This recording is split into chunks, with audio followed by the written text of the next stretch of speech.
sing, Jesus died for me. Living by faith is the theme of my living, serving God and be faithful till death.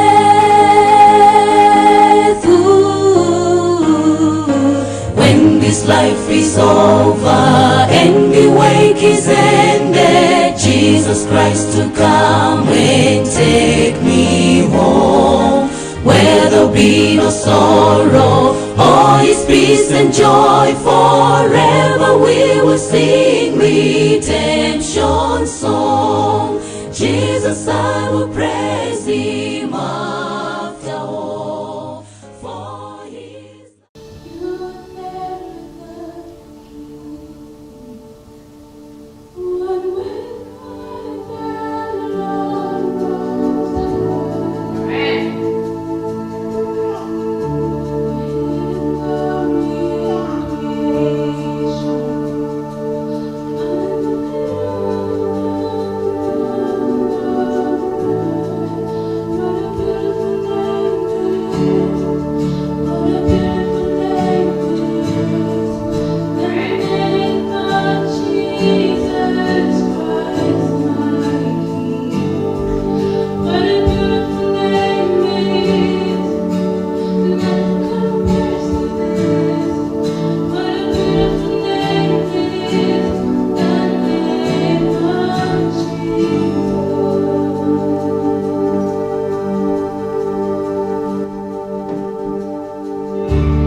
very wonderful name we have, the name of Jesus. What do you say, church? Amen. You know, the name of Jesus is so wonderful. There are so many names out there, but if there's a name that is so popular in this world that even a child knows, it's the name of Jesus.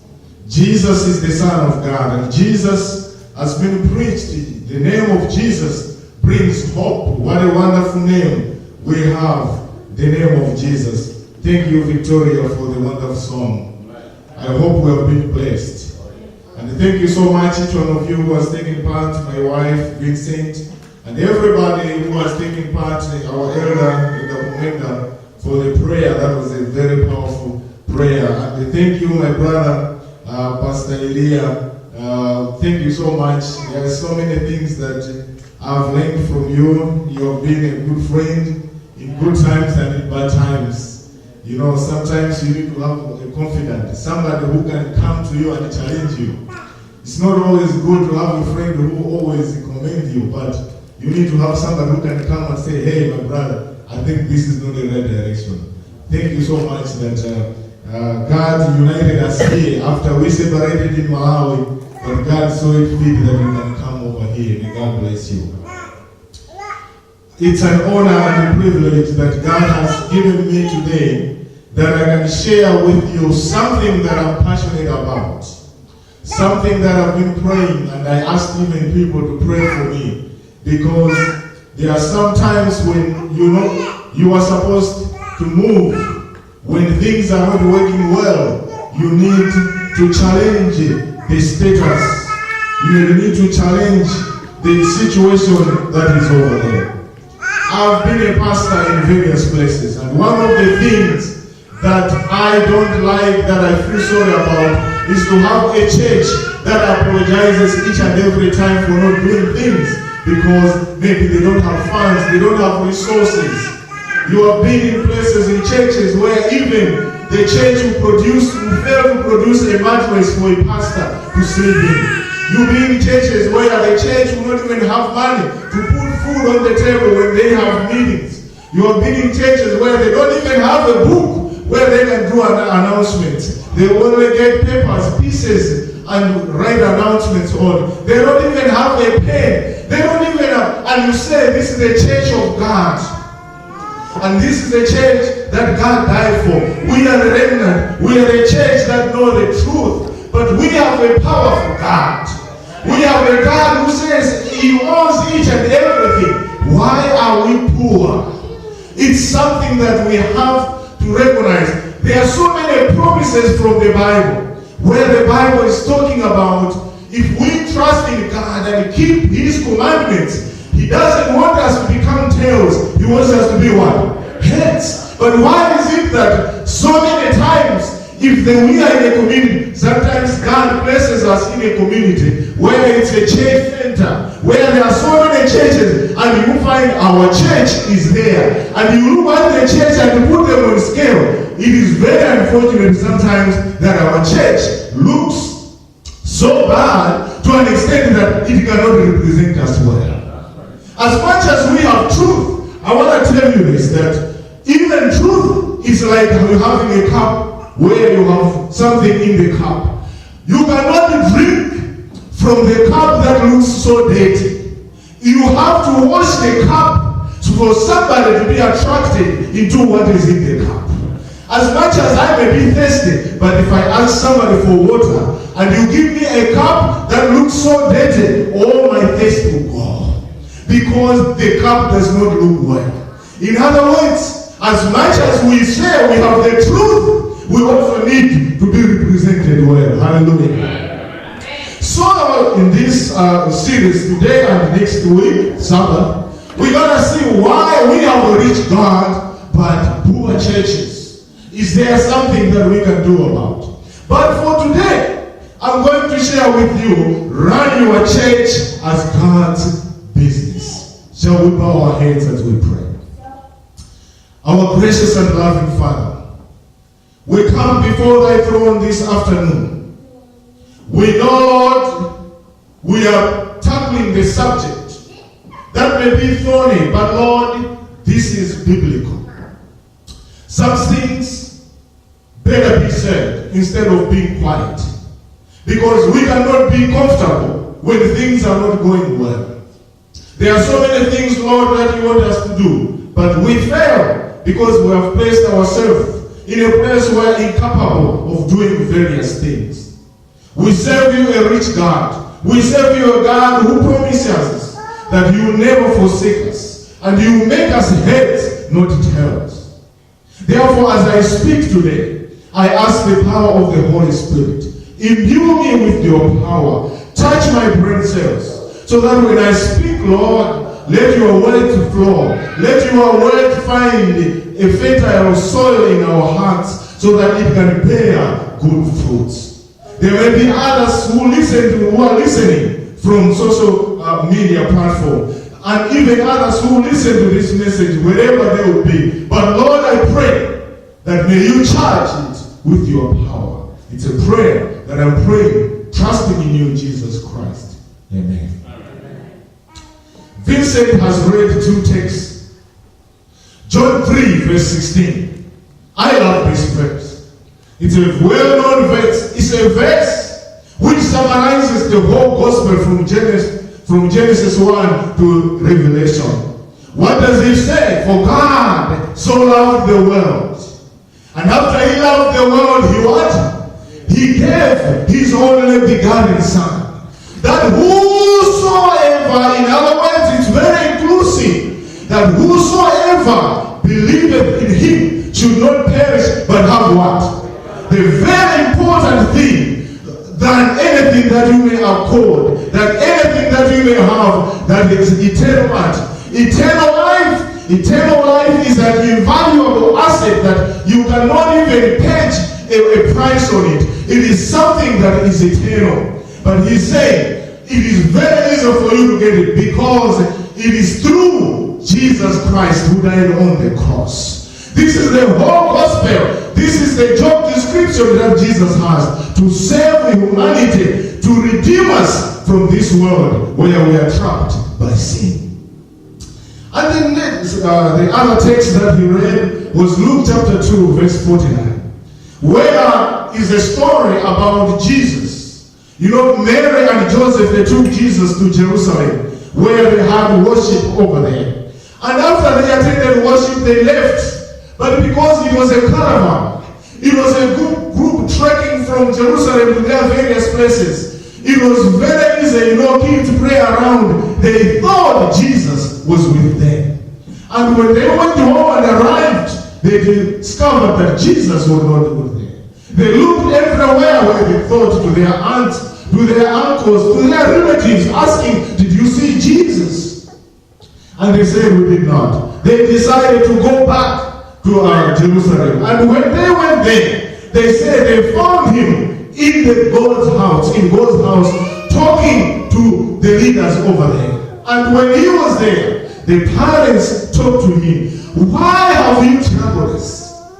As a parent, they were angry. They have been looking for him everywhere. You cannot blame them for being angry or for being anxious, because that was their child. And they say, we have looked everywhere. Where have you been? Why have you made us to go in this situation? And Jesus answered, why were you looking for me? Did you know that I have to be doing my Father's business? When you study this text from the original context, you find that it is only the King James Version which talks about in the Father's business. But all the versions, even from the Greek translation itself, it shows that he said that I have to be in my Father's house. Did you know that I have to be in my Father's house? In other words, that word business was put in King James Version because in their economy of words, they did not have that business language over there. But after they discovered it, they knew that the word business was very fitting to what Jesus was saying. Because from Genesis 1 up to the end of Revelation, God's business is to save humanity. Amen? Amen? Jesus has been in his business from creation up to the time we will be saved. So this text is very powerful. Jesus is using the language which is a corporate language about business. Because he knows one important thing. The theme of what I'm sharing today is running the church is a serious business that requires visionary leadership and ability to draw ancient wisdom from God through Jesus. The founder, who was aided by the Holy Spirit, God's penman, compiled a comprehensive handbook of leadership, which is the Bible. Business that have used the biblical principles have benefited a lot, and today the church can do well if they can approach the church business with seriousness, knowing that Jesus is the CEO of this business, who expects each and every member to play their role in the manner that will lead us to success. In other words, sometimes people think that church is a simple matter, but I want to tell you, it's a serious business. Do you know that there are some people who are very serious at their work, but when they come at church, they don't take it serious. This is the reason why we lack seriousness in our business, because we have presented this work as something that somebody can just become casual, can just become without care, without even considering time, without considering protocol, because it's God's business. This is the reason why you have to wonder. You have had CEOs who are running good companies. You have managers running good companies. And all of them, a bunch of them, they'll be in one church, but you find that church becoming poor. Why? What is the reason? If you are able to run business out there, what is failing you? It is because we have seen church as not a serious business. Amen. This is a serious business between death and life. Amen. This is a serious business that caused Jesus to come from heaven to come here. For God just only to condense himself and come here and die, it is a serious business. It is something that each of us should not take it lightly. It is a work that when you are given, you need to accept it with prayer and trust, knowing you have been given the greatest jobs of all.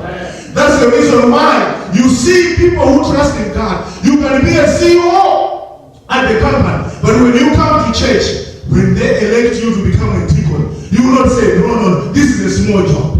I have seen people who are executives, who are business executive ministers, but when they come to church, they are taking an offering plate. They are serving as deacons. They are serving as elders. They are serving in various positions, even in the lowest position that you think. Amen. I'm not here to say that there is a biggest position and smallest position. All positions in the church are the same, only that somebody has a bigger area than the other. Amen. But what I'm telling you, anything that God gives you, you have to take it seriously. Amen. By not knowing that God's business is a serious business, this is the reason why people are elected into positions, they're holy and they do nothing, and the church will not do anything at all. You can't do that in the corporate world. Because you cannot be a leader without giving a report. You cannot be a leader without doing something. And the company leaves you and you get a paycheck even each and every day. There is nothing like that. It is only at the church, where your name can be in the book as a deacon and you don't serve the whole year, but you still be considered a deacon. And you expect that the church will flourish. And you expect that the church will do well. That is not the right direction. Amen. Each and everybody, as a company, everybody knows their job description, knows what they are supposed to do. All the stakeholders, all the people who are working with them, they know that this is what I am expected. Amen. Amen. So allow me to highlight the fact that the church is the greatest business that God established here on earth with the purpose to sell the gospel. Amen. To the whole world, so that those who buy this product can attain the invaluable asset, which is salvation. In the past years, there have been several books written on business management based on Jesus' teaching. What does Jesus have to teach us about business, and what qualifies him to teach? That's the question that maybe somebody may ask.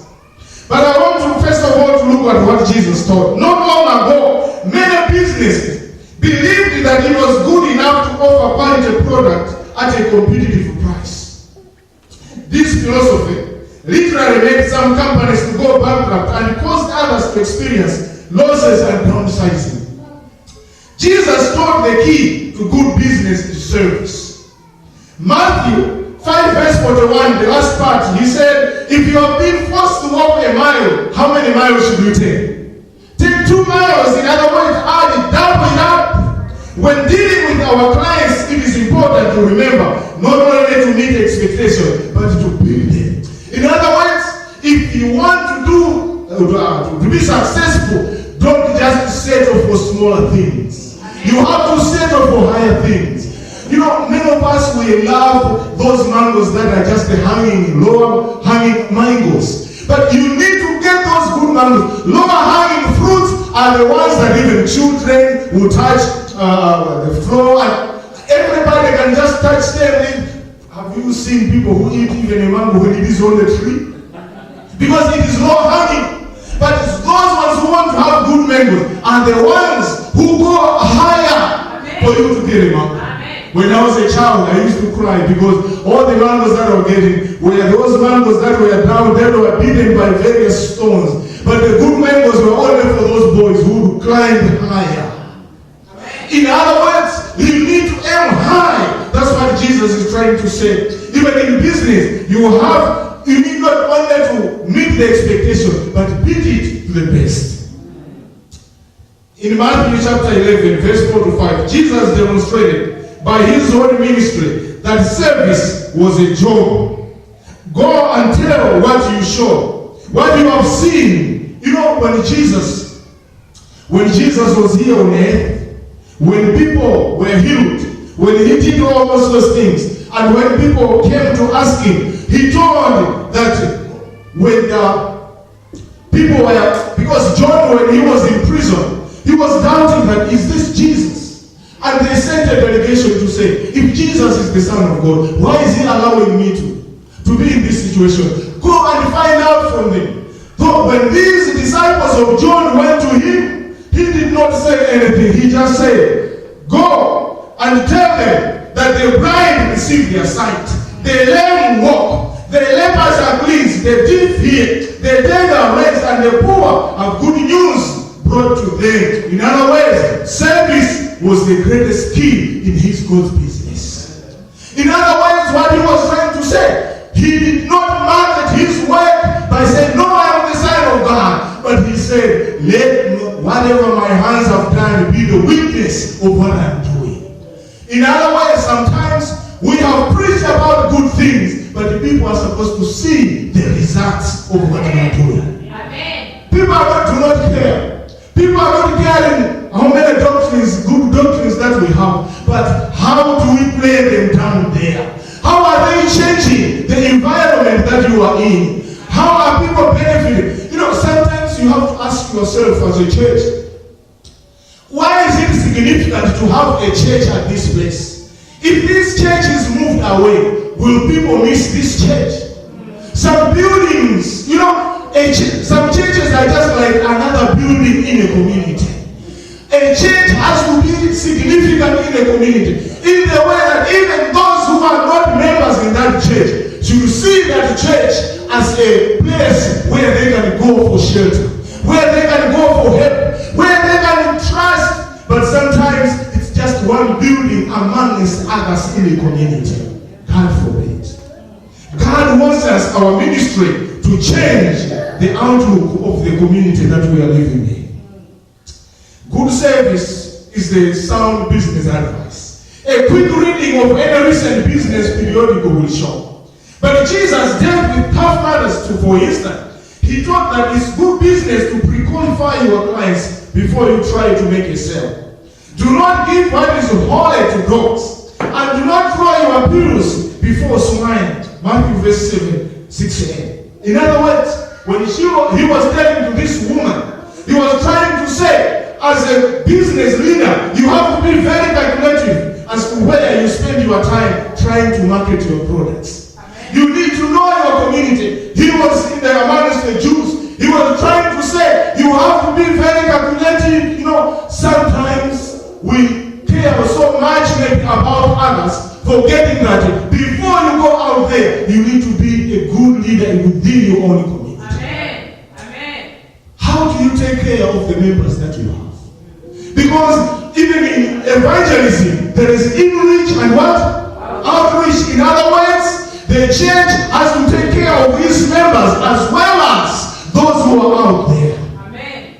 When I was in Malawi, there was something that I did not like. And I used to tell the church, I was not even afraid. I used to tell Dorcas women, I say, you Dorcas ladies, you do a good work. You do good things. I have seen you collecting maize flour, corn meal, you collecting sugar, collecting all things, and you bring a big truck carrying all these things, going out there to help. But within you, Dorcas women, there is another one who has no corn meal in their house. What are you preaching? Even a river, before it flows, it has to fill itself for it to flow. You need also to imagine you are carrying a bag of food and you are giving it away, but in your house there is no food, and you are saying this is good news. Is that good news? Sometimes we are a laughing stock because we don't take calculative. We are not well calculative in our approach. We need to do things very in a clever manner. To say that Jesus understood business will be an understatement, because Jesus is the master of everything. It is crystal clear that much of what he taught applies to business then, today, and even in the future. Somebody may say, Pastor, have you been a successful business person that you can share whatever you are sharing? Today I'm not sharing what I've gone through, but I am sharing with you about Jesus, who is the master of everything. Jesus has everything. What did Jesus do for him to be qualified to do this? You know, one of the strongest institutions in the world is the church. Jesus said, on this rock I'll build my what? My church. Matthew 16 verse 18. Notice, Jesus said he would build it and that it would be his church. Jesus built his church using sound business training program that applies today. Jesus built his church using the principles that if applied can transform your church from poverty to prosperity. Imagine Jesus, he began by gathering and training 12 who caught his vision, the 12 disciples. Of those 12, he identified 3 to mentor as future leaders, Peter, James, and John. All of them led the church during the years following Jesus' departure. And of the 3, Jesus spent extra time with Peter, whom he trained to become the vineyard leader of the church. You see, he was very strategic in his leadership. You know, we need leaders who are visionary. We need to be strategic in our doing things. Most of the times, we don't value training. Jesus was here for how many years? How many years did he spend with those disciples? 3.5 years. You know, I've heard so many people talking about, no, it is not important. Why do pastors go to school? Why do disciples of Jesus did not go to school, but they did a lot? You are just displaying your ignorance. These were well educated. They were more than even a PhD that you can talk.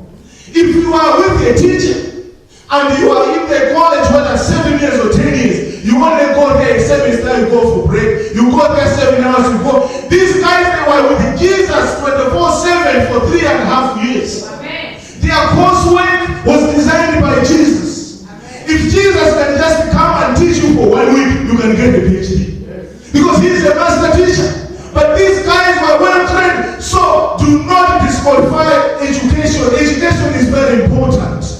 Training is very important. This is the reason why companies value training. When they hire you, they will train you. And they will make sure they invest in you. Because they know if they invest in you, you invest in the company. You know, sometimes we elect leaders in the church. If there's a meeting they are supposed to attend, it's the training program for their duty. But sorry to say, most of the times when when the church is training these leaders, some leaders choose not to come. Even they are not very attentive. But when it is a company will make sure that they are well trained. Time has come when things have to change. Brethren, we are not going back, we are going forward. When the times are changing, we are now changing. We are in the postmodern world where everything is changing. The language even in the church is changing. If you tell me that you run the church the way it was, no, it will never work. Today, for you to be a treasure, you need to be educated. As much as you know how to pray, but if you don't know accounting, there is no way you can do that.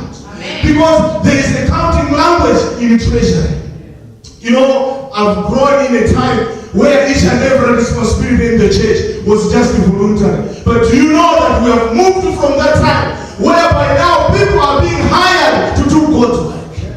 Today people are being hired, they are salaried to do work that was being done voluntarily because the church is growing. We are going to a time whereby things are changing, and if we stick to all the methods, it will never work.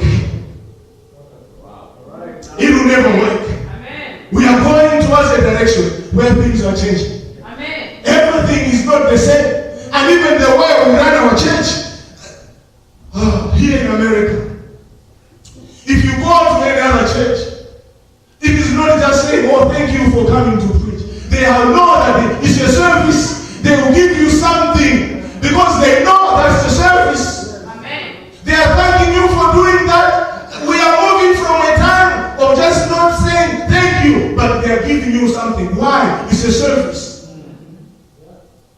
It is not something you can condemn.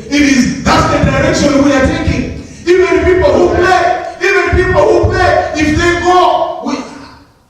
if they go to play music, ask Uncle T. If you go and play somewhere, they will pay you something. But we are coming from a time, everything was just done for free. So if we stick to the methods that we are using, the system will just push us out.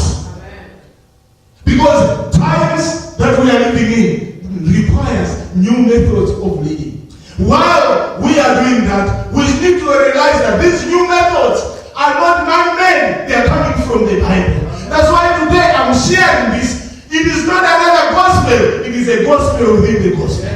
The gospel of Jesus that is shared. You know, one of the strongest institutions in the world is the church. As Jesus said that he would build a church, he was right. You know, after he chose Peter, Christianity remains the largest denomination on this world. He started with the 12, a church, and today, do you know, we are more than 2.5 billion international. It's a wrong, some people business knowledge says to pull it off. You cannot start like Jesus started with nothing, but he trained the people. But because he was a good trainer, they overtaken the whole world. And today we call ourselves Christians because there was an organized business of salvation that Jesus established, starting with how many people? You know, there is an excuse when we are not doing well. We say, no, we are just very few. At this church we cannot do much because how many are we? It is Uncle Gwenda, Uncle Chitaya, Uncle Elia, Uncle Kaura, Uncle what? What do we expect from here? I want to tell you, Jesus did not have an employment like some of you have. Those disciples left their business, they were in there. But they overtake the world because they had a strategy. If you have a strategy, God will finance it. And you know, when people saw that the ministry was making a difference, that's the reason why you see people like Mary who were converted. They started a business. They started a business that was financing the ministry of Jesus. You know, sometimes it's stewardship. We just call for money. But I want to tell you this. As much as God says you have to take tithe and give an offering, do you know that times are changing?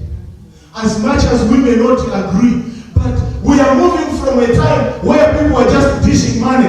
We have a donor syndrome in our minds. A donor gives money where they think it will bring a difference. If it does not make a difference, people will not do it.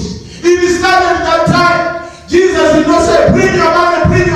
But the people like Mary, they started their own business. Just because they saw that the ministry of of Jesus needed to be financed. They will bring the money. That's why you have you ever heard anywhere where Jesus was ministering and there was a deacon who stood and said, it's now time for the offering. Jesus, pray so that these people can pray. These people can give. And sometimes when we pray, we even threaten the people. Give, you'll be cursed. Your money will be stolen if you don't give. No, Jesus did not do that. But when people saw that this ministry that has been started, it needs to be supported, they dipped deep in their pockets to support it. Amen. I want to tell you, if your ministry will bring a difference in life's people, you will not stand here to call for money. Amen. People will just see the need to bring their money. Amen. Because the donor thinking or the donor mentality will tell the people to know that this is the time that we have to give. Amen. I'm telling you, we are living even in a time where young people, they don't see why we are having church. Because for them, a church must bring a difference. That's the reason why young people, it is very difficult to convince them when they go to school and they are chased out from school because there is no money and they come to church and the church has nothing to help them. They say, well, why are being at a church? A church, they want to see a church that can bring a difference to that young boy who is planning to go to school, but the church can do something. Amen. Can we do that now? Amen. We can't. Because we don't have resources. We are poor. Is that what God wants? No. God wants us to have enough resources for running for operations and even to extend it to others. Oh. Do not forget one thing. I'm saying running church is a serious one. It's a serious business. Amen. To some comparing Jesus as a CEO, it may be a taboo. Because he associates Jesus with secular businesses. And some consider businesses out there to be corrupt, manipulative, and wasteful. While I admit that there is a big difference in running a church and a business, it is also vital to recognize that there are some management principles that every business can use that can be traced from the Bible. You know, running a company, people are salaried. But a church, you are running with volunteers. And for you to work with volunteers need to see the difference happening. If you have people and you don't follow the right things, it's very difficult to motivate them. They want to see where there's a difference and people will be there to help. You know, these are the many arguments that Jesus can use. Jesus recognized the importance of business. We should not be surprised that since work was the center of creation, Jesus spoke so often about business. We should also not be surprised that Jesus used business as a deeper illustration of the kingdom of God. From purchasing of property of great field or treasure to cultivating land as a farmer growing seed, all these were business languages. There are so many things I can share with you. I don't have enough time to do that. But there are a lot of things that we can learn. You know, there are some other people who say, we cannot learn from the secular world. We cannot learn from the corporate. But do you know, let me speak like I'm in Nigeria.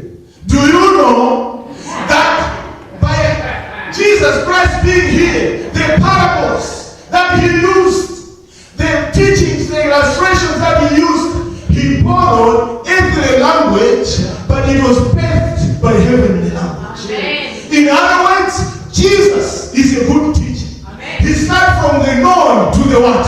To the unknown. He's a teacher who does not come just to impress students. Some of you have been with teachers who just come there to show you that they are smart by giving you things that you don't even know, so that when you go, you'll be like, what was that teacher saying? And when you say, oh, this is deep, man. But Jesus is a very good teacher. He takes you from here up. So Jesus, as a good teacher, he's there to help us. All he was taught was a business language. He borrowed every language. Amen. So by borrowing from one another, by borrowing, we are not taking it wholesome, but we are applying it through the Bible. We as Christians, we are different from other people. We have a biblical worldview.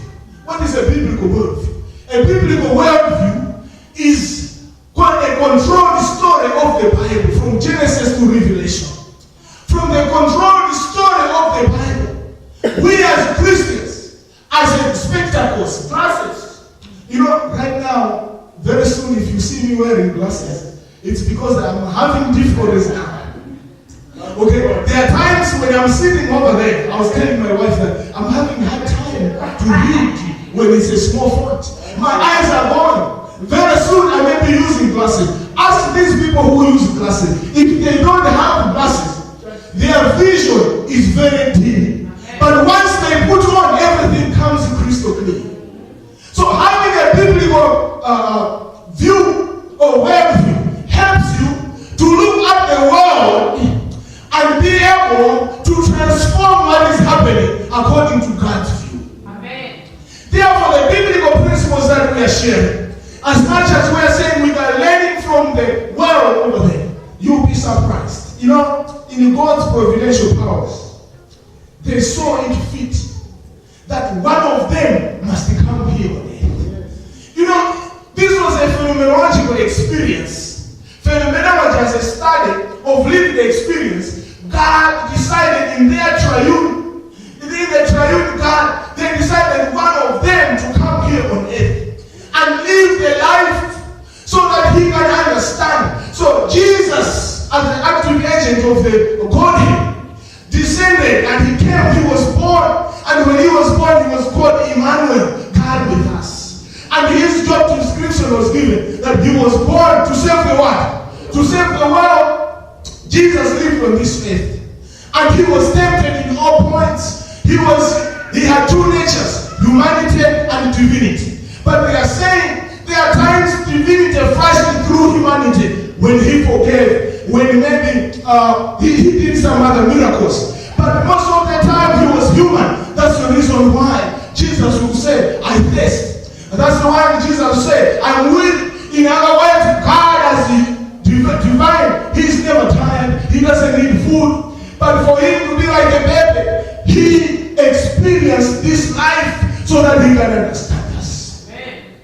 So when we are going through problems, God has an experience that he lived out. So when he was here on earth, and when he is sharing these things, he knows what he is talking.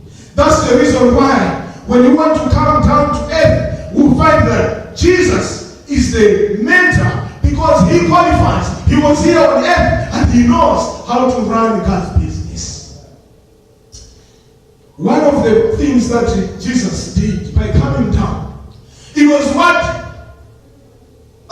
he condensed himself. That's where we find incarnational ministry, where Jesus Christ showed humility, living the heavenly splendor, just coming down here on earth. You are taking a direction where you are not sure of what is happening, leaving all that glory, coming down here on earth. It is not like maybe living your own business and maybe be a president of the country and you say it's a sacrifice. No. It is living glory and choose to be amongst the poor. Jesus is teaching us humility, the lesson that my wife was teaching to the kids. Humility, being humble. So today we have another leadership that business world is using, where we call international leadership, or maybe some other people, they will refer it to servant leadership. Where Jesus decided instead of being served to what? To serve, because God's business is service. Amen? Amen. So even Paul exemplified incarnational ministry or servant leadership. When he said on 1 Corinthians chapter 9, verse 19, he said, for though I am free from all, I have made myself a servant to all, that I might win more of them. In other words, Paul became a servant leader. He decided to humble himself. You know, if we want to serve the church today, you need to be humble. Amen. There are some other people who are leaders, but they are untouchables. Mm-hmm. They smile when they're here on the pulpit, but meet them during the week, they will not even show you their teeth. Christianity is 24/7. Amen. If you are serving people in the church, be of service even when you go out there. Amen. You know, that's the reason why sometimes we play two natures like we are Jesus. No. We have one nature as Christians on earth. Amen. If you are a good man at church, be good even at the company. Amen. People should not be, there's, I'm sorry to say, I've heard other people say, oh, if you are at the company and you have a manager who's an STA, oh my God, these are not good people. I'm not saying that every STA manager is bad, but I have heard comments. If you have never heard, maybe you live in another planet. But I have heard people complaining, but those people that they talk about when they come to church, they are the guys who are very spiritual. Who, when you say, how are you, they'll just say hallelujah. Because they are in the spiritual mood. Those are the guys who, when they carry the Bible, they know that song, but when they are out there in the business world, they forget Christianity is a service. Amen. Amen. This is the reason why so many people, if you are a manager and you are rough, and tomorrow they see you somewhere saying, there is a meeting that we are conducting in your area, please can you come? Who wants to come at such a place? We need to know that when we go out there, we are like emissaries. We are ambassadors of Jesus Christ. Amen. We need to be represented well so that we can open doors for others to come to God. Amen. I was reading this book, which was written by Paquette. This gentleman, Paquette, was explaining that maybe some of you do not know. He says previously, before World War I, business school used to teach their business principles from the Bible. All the business books that were there, they followed the business principles from God. And they said when they did that, that's the reason why you find honesty, ethics, and moral values were taught in all the classes in major business schools. And he said, for you to call those schools business school, it is not right. He preferred to call it biblical schools, training future business leaders.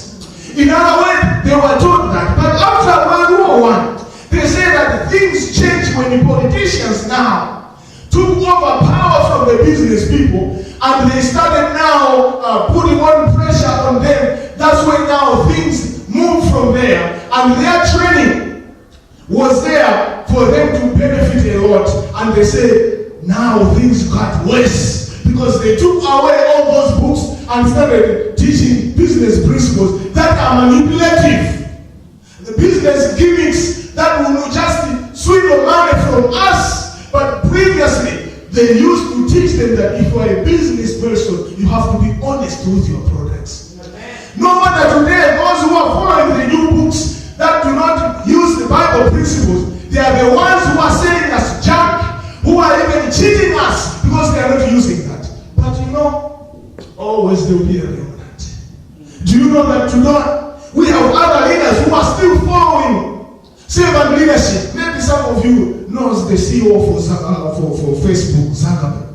Mark Zuckerberg lead by example. He says his office is not upstairs. His office, the moment you enter, you find him, he's there. He's not dressing in a way that will put you away. He's somebody you can go in there and talk to him. He sees everybody when they come. He talks to the people, but he's the owner of the company. Amen. In other words, he blesses the people that he's working with. His employees are his number one priority. He takes care of them. There are so many leaders today who are using international ministry, who are using servant leadership, and their companies are doing well. Amen. Do you know that some of the most successful companies in America are following the kind of leadership that Max L. Stackhouse, Professor Emeritus of Reformed Theology at Princeton Seminary, described on moral business? He said, business leaders are increasingly the stewards of civilization. They say these leaders, they are stewards. He's using the word stewards, not just because he's talking about stewards, but people who are stewards like us, stewards of civilization. If the world have to change, business people have to do that. Okay, so we are doing God's business. Are we stewards? Are we stewards? We are stewards of what? Of this world, God gives us a stewardship. That's the reason why when Adam was created, he was given the first job. His first job was to take care of the land, and even the very first was to name each and everything. You know how much God trusts us. They say he told him to name everything. Imagine you have been given an assignment to name things that you have never seen. But they said once he mentioned that, God took it like that. You know, that is invention. You know, some people look at language as not a tool. But I want to tell you, language is a tool of communication.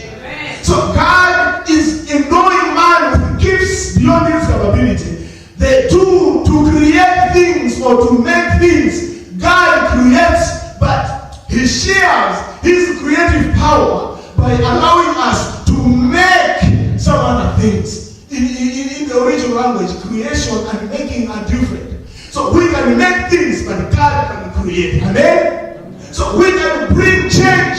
We can change our status. We can do that. But for everything to be created, it is God who can create the heart of being humble in ourselves. Amen. The recently released second edition of Themes of Endearment by Reich Sisodia, Jack said that David B. Wolf describes a new age of leaders concerned with the soul of the company stakeholders, customers, employees, society, and even the people that they surround with. You know, this is the reason why companies, they have a responsibility towards the community that they are living in. This is the reason why they are encouraged to do something good for the community. It's a principle that even we as a church, we are the one who are supposed to live by example. Sometimes, let me come more closer here. We are Mishiara Mawesti Church over here. How are we a blessing to that house over there, that house over there, that house over there? Do we have a name? When they look at us parking our cars here, what do they think we are? What is happening there? Oh, these black people, okay, what are they doing? Are they having their meeting maybe to see how they can function or what? We don't recognize. You know, today, that's the reason why we do our adverts. We advertise. Advertising somebody to come to a church that has not made a difference to their life, is like you, a young man. You are looking for a woman and you have met that woman for the first time and you're saying, hey, here's the address to my house. Come tomorrow and see me. That's what we do. Because there is no difference, there is no engagement, there is no rapport that has been set, and you are just inviting. Come to church, come to what? What is that? It has to make a difference, but I want to tell you, the moment church starts making a difference to the society will recognize that there is something good that is happening there. Let us go. Jesus was just preaching, but they're saying because of what he was preaching, there were multitudes of people that were coming. We need to change from inviting people through our flyers or what. I'm not saying it is not important, but we can do much better to advertise ourselves by bringing a difference in people's lives. Amen. By attending to the things that the community is going through. The principles of stewardship is based on the belief that the world and its abundant resources are God's and created for all our benefits. That's Psalm 24 verse 1. Corporate stewards focus on developing resources for the benefit of others, especially their business partners, customers, and shareholders. Another book that I've just read, and I'm still reading that book, I love it. It is entitled Jesus the CEO by Laurie Beth Jones, who worked for many years in business, was struck by the notion that Jesus' leadership approach with his staff ran counter to most of the management styles and techniques employed today. Beginning to find invaluable human energy and intelligence, untapped and utilized, Jones has made it her goal to help empower people at all levels of leadership. She encouraged them to review the divine excellence in themselves and those they serve, by harnessing the three categories of strength behind Jesus' leadership techniques. Her summary is like this. Jesus had the strength of self-mastery. He knew who he was. A strength of action and strength of relationship. I'll break them down next week. Don't fail to come. Each person can come and be empowered in this time, in our time, to become a good leader. I want you to know that God wants us to be prosperous. If there is something for things to change, there is a need to change the mindset. Do you know that attitude is the one that makes us to fail to understand things? Sometimes we limit God because we are limited in our thinking. Amen. But I want to pray that this day, God should shake us. We should refuse our status quo. We should say enough is what? Enough. There is no way we can do anything like this. I want you to visualize. Sometimes it's good to paint a mental picture in your brain where you can just look. Imagine one day having a church that is well built with good acoustic. Some of you go to churches that have good acoustic. The moment you just sing a song, I surrender, you find the music circulating. But some buildings are not meant for music. You may have a good talent, but you will be spoiled because it wasn't built for music. We will have a good church where even everything that we have is 5-star. A church where each and everything is available. Where you have your own library. Where people can go in the library and read different books. Amen. A church that can have its own bakery. Where you can start baking bread and sell to the community and even the people. Customized by our name. Where on Friday you can have a bread written Happy Sabbath. Where people can come all over and come and buy bread from the church, customized by the church. A place where you can have a big hall where when our kids have a wedding, they need not to spend money out there. They can just rent that hall and conduct their wedding in there.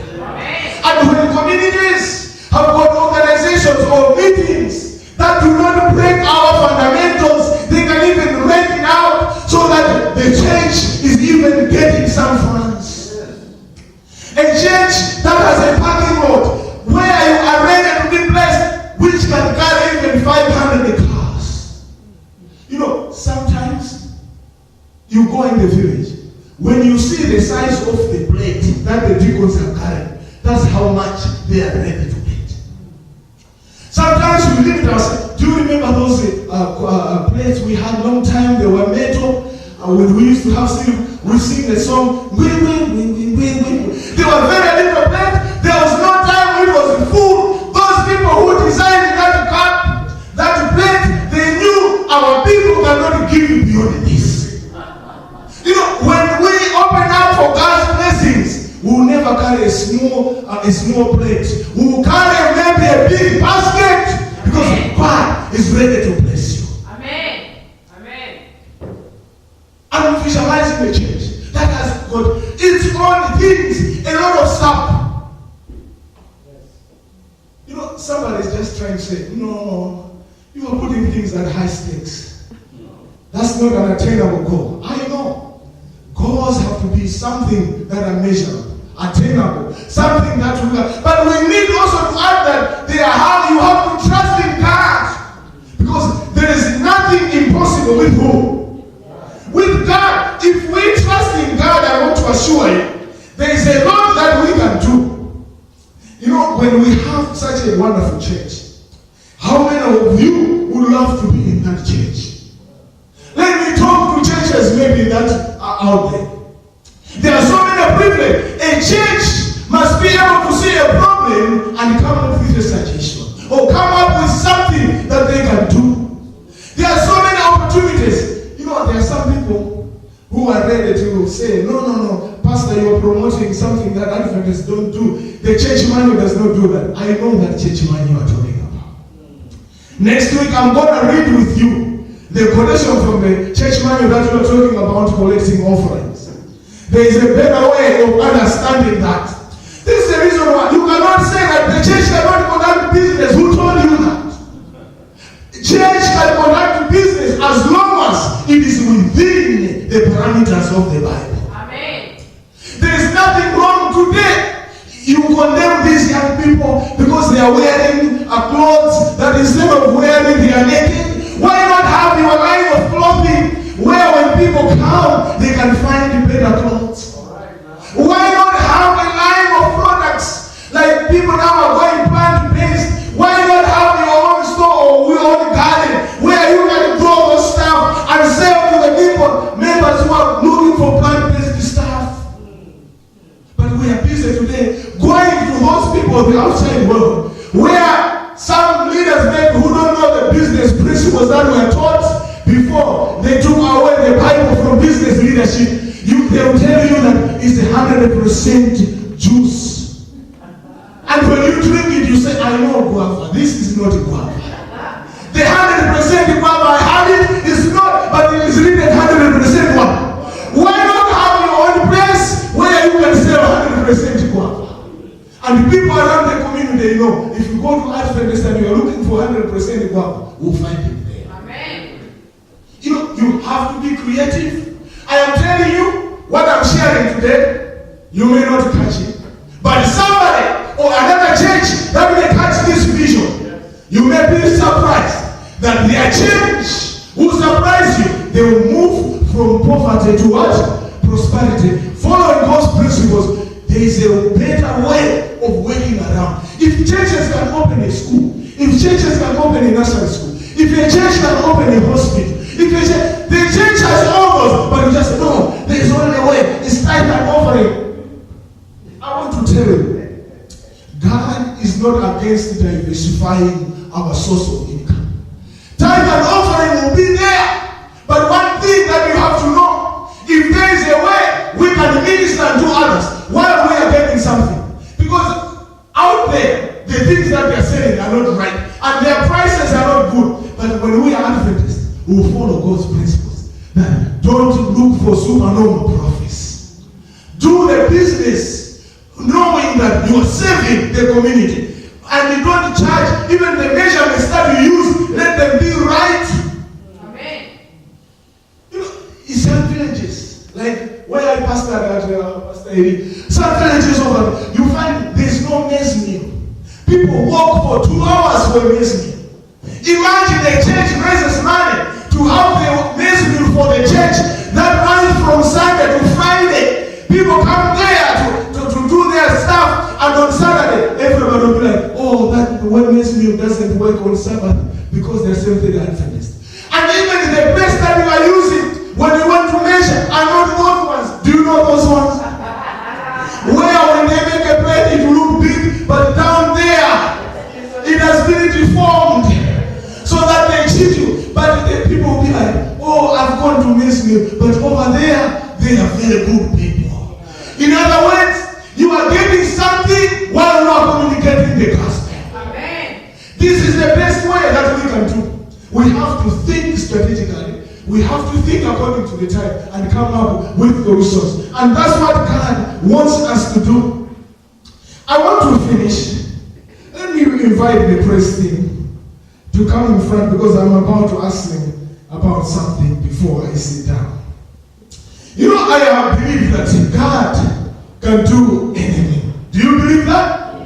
God never fails. Let me share with you this point. God can do anything. That was written by Joseph Pace too. It is a song, but let me share it as a point. He says, God can do anything. Though your way may seem impossible, and the Lord you cannot bear, He can do it. He can do it. God can do anything. He can do anything. There is nothing too hard for God. He can do anything. No problem He can solve. He can do anything. I've tried Him and I know Him. There's no doubt. Whatever the test you bring you out, God can do anything. He can do anything, I'm telling you. It's not a secret demonstrate what God can do. He can do anything, time after time. He's brought me through. He can do anything, anything, anything. God can do it. Oh yes, He can. God can do anything, anything. God can do it. Oh yes, He can. God can do anything. God can do it.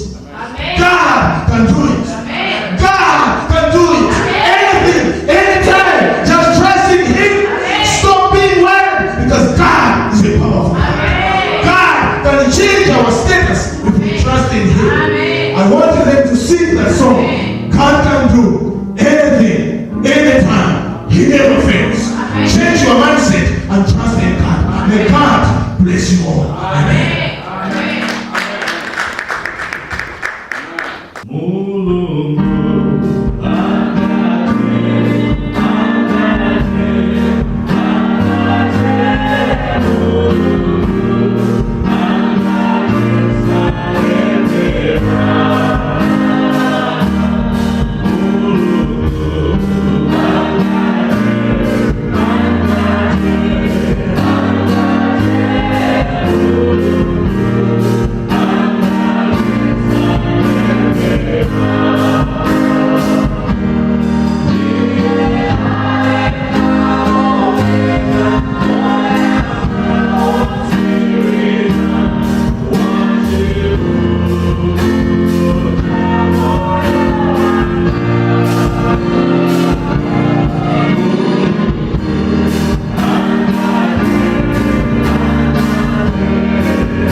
We're going to share how we can market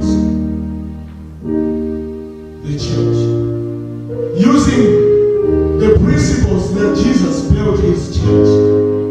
You know, the church is a serious business. People out there, they need to know about it. How can we go about it? Selling this product, the product of salvation that everybody is looking for. But there's a better way we can go about it. I know today what I've shared, some of us may doubt about it. This is the reason why I want to invite Pastor Due, who is amongst us, to have a consecration prayer. Just to dedicate us that we stop doubting. That we stop doubting. We trust that God can do anything. Can change even our status. Sometimes we are afraid, for how long shall we be contributing money for our own church? And we are not even making headway there right now. But God, using the few people that are here, we can change. As long as we follow God's principles. Let us all stand as Pastor Due ushers us in the hands of God. Our kind and gracious Father, this afternoon we want to thank you in a very special way for the gift of Pastor Kawa that you have given to this church and this community, and for the message that you have given to us this afternoon. Father, you have challenged each and every one of us you have shown through your messenger, Father, that we are the problem. That, Father, you have opened all the doors for us to succeed. But that, Father, we have fallen short in our thinking, in our faith in you, that we have not been able to be where you wanted us to be. But Father, we are also thankful because you are a God of second chances. As we have heard the message today, Father, we ask that first you shall forgive each and every one of us for belittling ourselves, for thinking low of ourselves, for not being able to live up to the highest standard that you have called us to be. So, Father, we ask you in a very special way that you shall bless the leadership of this church, you shall bless the members of this church, that you shall open our eyes to the opportunities that you have put across our way, that we can grab them and use them to your glory. We ask that you shall bless every family individually, including our children, that we shall be the light and the salt wherever we are, that people might feel good because of our presence wherever we are. People might miss us when we are not there. People might seek us when we are not there, because in us there is your Spirit. Because in us there is Jesus, who works miracles within us, that uses us to transform the world, the communities, the workplaces where we are. Father, bless us. We want to be a help to our neighbors. We want to be a help to the people we left in Malawi and various places where we come from. But Father, for us to be a channel of help, we need to understand the principles that you are laying down to us this afternoon, that as we believe in you, we shall be able to live up to what you want us to be. Father, you are the one who created money, you created wealth, you created everything that is in the world that is good was created by you to be used by man. Help us, Father, that we can grow this church. We might be few, but little is much when you are in God, when you are there, God. May you help us, Father. Keep us safe throughout this week, so that come next Sabbath, we can come with our friends to continue listening to the principles that you have laid forward for us. Bless the preacher, bless his family, bless each and every one of us. For this is our humble prayer in the name of Jesus Christ, our Savior. Amen.